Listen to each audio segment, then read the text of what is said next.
Welcome to the Podficcer Baton Pass for Shutterbug, written by I. Riley. The way this works is I'm reading Chapter 32. Ray of Sunshine read the previous chapter, and Dust Bunny will be reading the next chapter, passing along who will be reading Shutterbug until the podfic is finished. With that, let's get started.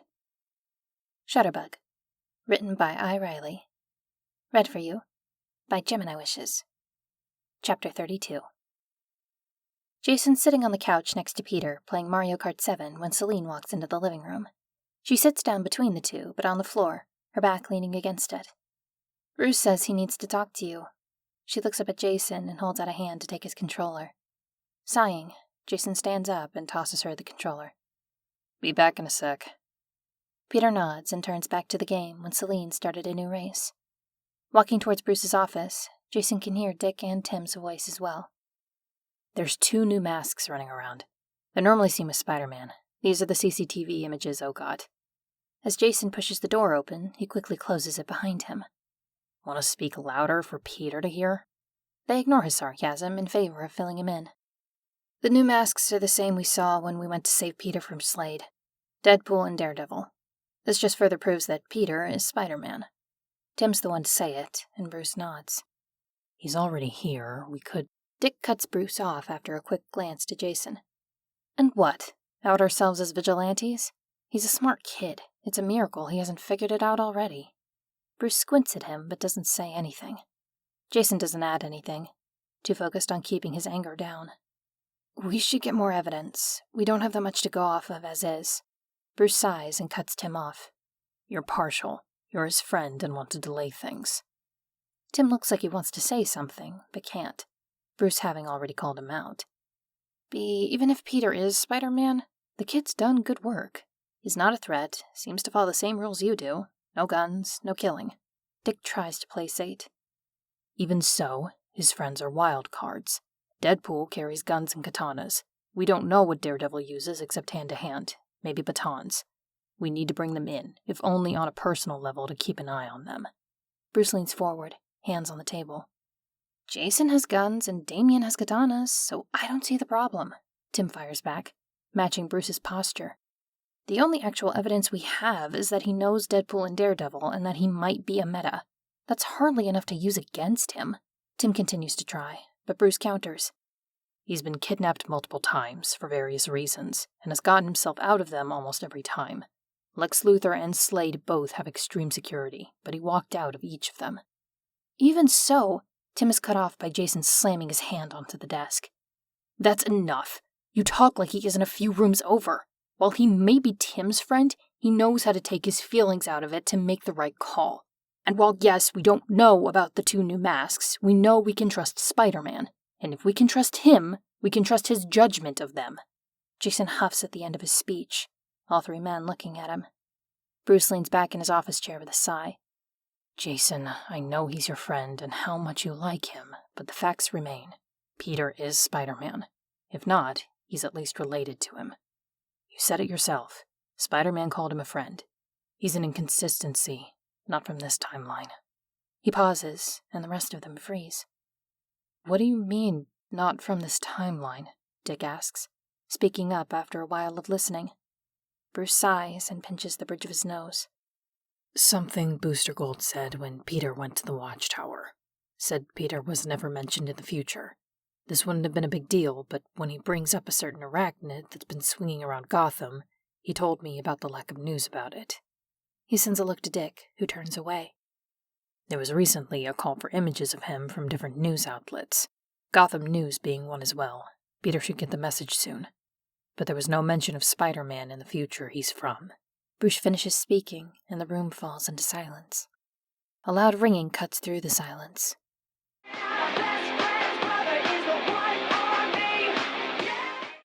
This gains the attention of the men around him as Jason pulls his phone out. Tim smirks as Jason looks at the screen. Sighing, Jason shows the screen to Dick, who tries to hold back a smile. Bruce reads the screen and raises an eyebrow.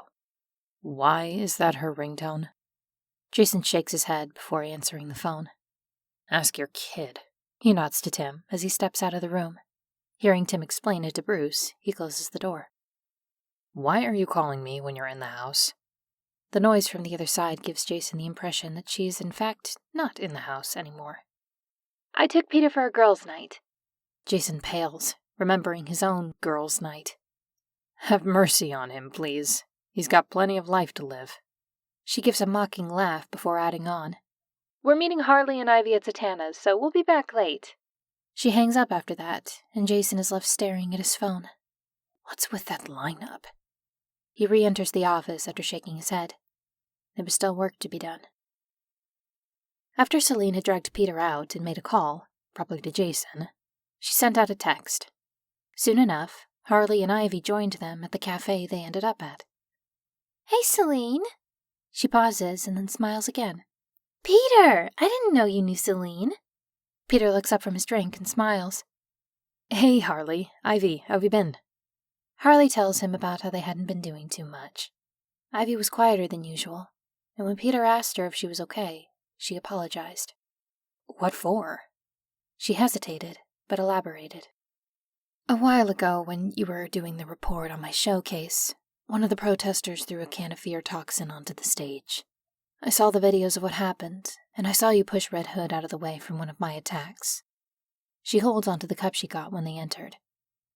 I haven't been able to apologize to you.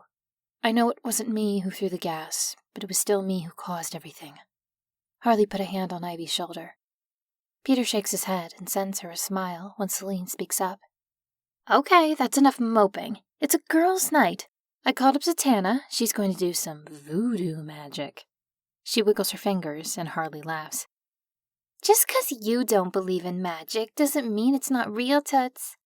Celine sticks her tongue out at the nickname, causing Peter and Ivy to smile. They stand and make their way to what Peter assumes is Zatanna's place. After a bit of walking, they come up to a storefront. A sign in front with Zatanna's name on it. Walking in, a girl with long black hair comes to greet them. Celine, welcome in! She greets Harley and Ivy as well before turning to Peter. You must be Peter. It's nice to meet you. I've heard a lot about you. All good things, I promise. When Peter shakes her hand, he notices her eyes flicked just over his shoulder, but she moves on to lead them to a round table. Zatanna waits until they're all seated to start. We can start light with a tarot reading. Celine, why don't you start us off? Celine nods and thinks of a question while hovering her hand over the deck. What does my future hold? Zatanna gives Celine a look, so she asks a real question. Fine. How is my past influencing my relationships? Zatanna shuffles the cards and pulls out 5. The Upside-Down Magician, the Upside-Down Fool, the Upside-Down Hierophant, the Upright Temperance, the Upright World. While you were pulled away from your greatest relationships and lost touch with most, if not all of them, you rebelled against what would have kept you from these people, and through patience you've made new connections while strengthening the few you've held on to, along with reconnecting with those you lost. She spoke with her eyes closed, but opens them as she finishes talking. Celine doesn't say anything, but nods. She seems to believe a bit more than before, but Zatanna turns to do Harley's and then Ivy's. Last up is Peter's. Hover your hand over the deck and think of a question. Once you have it, ask it out loud. Peter nods and puts his hands over the cards, shutting his eyes to think. Will my future endeavors prove successful? He cringes at the awkward wording and waits as Zatanna shuffles the deck, hands moving to rest in his lap. Soon enough, she pulls out 5 cards. The Upside-Down Lovers, the Upside-Down 2 of Cups, the Upside-Down Hangman, the Upright Knight of Cups, the Upright Ace of Pentacles. There will be a loss of balance in your endeavors and broken communication that will lead to a needless sacrifice, but if you follow your heart, you will find prosperity and new ventures will open up to you. Peter nods as she finishes talking, unsure of what to say. She cleanses the cards again, the same she's done between each of their readings, before she brings out some drinks and snacks. Let's take a break, shall we? They nod and they start talking amongst themselves for a bit when Harley says they should do some palm readings. Peter ends up going first this time, Zatanna's fingers ghosting above the lines in his palm. She frowns a bit and looks up at him. You've faced quite a bit of misfortune in your life. Her eyes focused past his shoulder again, and he has to hold himself back from looking. She doesn't say much more and instead moves on to the others after sending him a worried look. After they've done their palm readings and said their goodbyes, they start to head somewhere called Cherries when Zatanna pulls him aside. Peter, I didn't want to say all of it in front of everyone, but you've lost quite a lot of people, haven't you? You don't have to answer, but your hands are rough, yet soft in the ways that truly matter. You are very kind, yet the world has taken its toll on you. Peter blinks at her and watches as the others continue to walk away, not noticing his absence yet. Yeah, it's like a curse. Just a bit of Parker luck, really. He gives a dry chuckle and gives his goodbyes. A see you later before moving to rejoin the group. Watching as Peter catches up to the group of girls, she looks at the figure that's been following the boy, a man with short brown hair and a matching goatee. Who are you? She asks, but the man shakes his head with a smile. He gives a short wave before following after Peter, the blue aura that flows around him muted by the black spots weaved in, small spots of white intertwined as well. Once the figure rejoins the boy, half of the black spots disappear. Turning back inside as the door closes, Zatanna reaches for her phone. Listening to the dial ringing until a gruff voice picks up, Zatanna sits back down at the round table.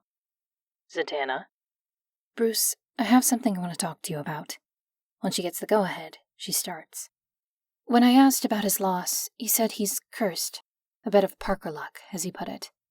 But that doesn't make sense. She thinks back to the lines on his hand, the scars that didn't quite become a scar. How so? Bruce asks, and she answers. He has a very strong guardian spirit. The spirit knows I saw him too. Wouldn't answer me when I asked who he was. Bruce hums and hangs up shortly after, a promise of further investigation as a goodbye. After taking a very tight cab ride, they made it to Cherries, a club by the looks of it. There was a line at the front that stretched to the next block over. Busy night, Celine whistles, but gestures to the alley next to the building. Because alleys next to clubs have been so good to me, Peter thinks with a dry smile. They walk up to the metal door and a screen comes to life, and Celine sighs when she reads it. Should have guessed you'd put a riddle in to get in. They start to speculate on the answer when Peter reads it. Ask this question all day long, but always get completely different answers, and yet the answers will always be correct. What is the question? Peter thinks for a second, reading it out loud again before answering. What time is it? The screen shines green and the door unlocks. Oh, nice, Peter! Once inside, Peter sees a crowd of people dancing and drinking, all illuminated by green lights. What stood out the most was a large green light-up question mark sign. A man dressed in a green suit with small black question marks all over it walked over, but paused as quickly as he'd started. Celine? Said girl turns and smiles at the man. Ed, sorry, came in through the back. He doesn't look mad, but does look a bit confused while walking towards them again. You got the riddle right. She squints at him and playfully hits his shoulder once he's close enough. Don't be an ass. But no, it wasn't me who got it. Peter did. Peter does not jump when the man's attention turns to him. He doesn't. Hello, Peter. You can call me Edward. He starts to introduce himself when Celine jumps in. Just call him Ed. Anyways, Ed, you could bounce riddles off Peter while we go get drinks. She didn't wait for a response before she drags Harley and Ivy to the bar to order drinks. Ed sighs before sitting down on a nearby couch. Peter hesitantly joins him, sitting on the other side of the curved couch. So, aren't you the riddler? The man looks at Peter over his glasses. Is that a problem? Peter shakes his head. Nope, just curious. The man sighs, and Peter sees the man look over towards Celine. You like her, don't you? The man's head snaps to face Peter, a glint in his eye before he calms down. That's none of your concern now, is it? Peter looks at his hands before looking up at where the girls still stand. I know how you feel. The man scoffs at him before muttering. How could a child like you know anything about what I feel? A year ago, the only woman I've ever loved forgot I even existed, along with the rest of the world. He barely even spoke the last few words, left only for his ears to hear. The man looks him over and sinks back further into the couch. 2 years ago, she chose another. But if she's with him, and I still get to see her, to be her friend, then I suppose I can live with that. They sit in silence until the girls rejoin them. So, got any riddles for us? Celine asks, handing a whiskey glass to Ed as she sits. He takes it and turns to Peter with a small smirk. Why don't you tell them the riddle I told you, Peter? Peter gives the man a look as he takes a sip of the drink Harley handed him. What 5-letter word becomes shorter when you add 2 letters to it? Ed chuckles and sips from his glass as Celine thinks. Harley turns her head and sips her fruity drink. Ivy doesn't bother answering, but nods. Looking at his cup, Peter sees a swirl of red and white. Taking another sip, Peter realizes the drink is a Miami Vice. You know I'm underage, right? Harley shrugs before smiling. Yet you're still drinking it. Peter mimics her shrug and smiles. Short! Looking over at Celine, he nods before turning back to Harley. Why a Miami Vice, though? She sends him a smile and a look. 'Cause it's fruity. She winks at him and turns back to Ivy. Shaking his head, Peter finishes the drink. Harley offers to get him another, and he nods, Ivy joining her. Celine laughs at something Ed said, and Peter tunes back in. He does. Said he was cute. I've never heard him call someone cute. Her face was a bit flushed, and she had a big grin. Ed glances at Peter before encouraging Celine to continue. Really? But he's such a hard head. I'm surprised he admitted it. She shakes her head with a shrug. If only. He's dancing around it when we all know. He likes him too. I just know it. She notices Peter's attention on her and brings him into the conversation. Right? You like Jason. Peter almost drops his cup. What? She turns to face him fully. You don't like him? It's not that I don't. Peter flushes, and that's all she needs is confirmation. Turning back to Ed, she continues. See? It won't be long before... She doesn't get the chance to finish her sentence when the doors are slammed open. Ed. The man stands up at the voice, smiling as he turns to the man that called out to him. Ozzy, glad you could make it. Peter turns slightly and sees a familiar man. Penguin. Harley walks back over, handing Peter his drink. I need to get out of here. He moves to stand, but Harley stops him. Oh no, not till you finish that drink. I didn't just wait in the line for nothing. She had a light tone, but didn't leave room for argument. Taking the straw out, Peter chugs the icy drink before turning to the two-tone woman. I need to leave. He glances at Penguin, and Harley follows his eyes. Oh shit, why didn't you say so sooner? We gotta get you out of here. Harley walks over to Celine and tells her that Peter's leaving. You sure, Pete? Ozzy isn't so bad. At the mention of his nickname, Penguin turns to look at who Celine is talking to. You! Peter takes a step back as the larger man pulls his umbrella up to aim at him. Oz, enough. Ed pushes the umbrella down and Penguin takes a step back. He grumbles but doesn't make a move against Peter. It was nice enough to meet you, Peter, but I think it's in your best interest to leave. Peter nods and takes 2 $20 bills out of his wallet, placing them on the table. For the drinks. Harley follows him as he walks to the door, Ivy staying with Celine, the promise of a safe return on her lips. Harley walks with Peter in silence until they get closer to his house. Sorry about that. I didn't think you'd show up. Peter shakes his head. It's not your fault. He's not surprised she knows about what happened, seeing as she's friends with Riddler, who just so happens to have been at the ring that day. I'm surprised you weren't a bit tipsy. You were drinking pretty strong doubles. Peter chuckles. I can handle my alcohol pretty well. More like he can't get drunk, but it's probably best he doesn't share that. Last thing he needs is for her to try and test it. Pulling his keys out once he's in front of his door, he's greeted by Wade pointing a gun at him. Step away from the boy. Peter sighs and grabs the gun from the man. Relax, Wade. She's a friend. Oh, then it's a pleasure to meet ya. Harley laughs and shakes Wade's hand. Pete's got some weird friends. They both laugh, and Peter tries not to think about the trouble they'll cause. Matt is sitting crisscross on the rug in the living room, and Peter joins him, taking a deep breath and focusing on the vibrations in the air like Matt taught him. Relax. You're too stiff. Matt's voice calls out from his right. Doing as told, Peter stretches his reach further, feeling the movement of those blocks away. Leaning to the side when he feels something moving at him, Peter opens his eyes to see Wade gearing up to throw another pillow at him. Doing good, baby boy. He throws the pillow at him, and Peter catches it, throwing it back at him. Harley laughs as it hits him in the face and continues making whatever concoction she'd started in the kitchen. Sighing, Peter closes his eyes again.